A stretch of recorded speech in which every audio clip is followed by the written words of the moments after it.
ګیلمن پښتين څوک و؟ هغه ولې د پاکستان په غوښتنه ونیول شو؟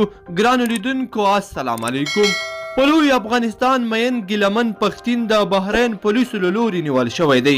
ګیلمن پښتين په قانوني ډول له تیرو 3 کلونو بحرین کې میشتو او د زرګونو نور افغانانو پښتنو په څیر یې مزدوري کوله. نوموړي له مزدوري سره هم مهاله د پښتون ژغورنې غورځنګ کلک ملاتړی هم و او تر ډیره بریده یې په خواله رسنیو کې د پښتون قوم د نجات لار لپاره کمپاین کاوه. د قبایلي سیمې وزیرستان اوسیدونکي ګیلمن پښتين له تیرو 3 کلونو په بحرین هیواد کې قانوني ژوند کاوه. نوموړی روان کال د فبروري 15 نیټه د بحرین پولیسو لخوا نیول شوی دی. بحرین پولیسو د ګیلمن پښتين ملګرو ته ویلي چې پښتين به ژر تر ژره پاکستان ته ولېږدول شي.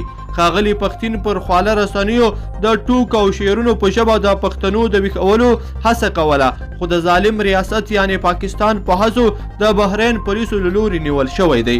د ښاغلي پښتين ملګرو خبریال .com ته وویل چې افغان حکومت دې د ښاغلي پښتين د خلاصون لپاره هلې ځلې وکړي.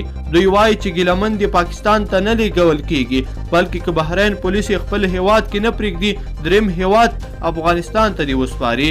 د ګیلمن پښتين دوستان وایي چې افغانستان د ټولو پښتنو شریک کور دی.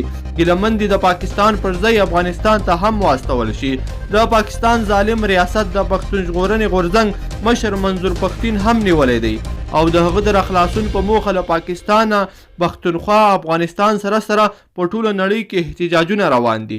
ګرانو مینوالو په دې هیله چې دغه ویډیو به مو راسره تر پایه پورې کتلی وي. که مو خوښه شوي نو در سره لایک کړئ، نور ملګرو سره هم شریکه کړئ.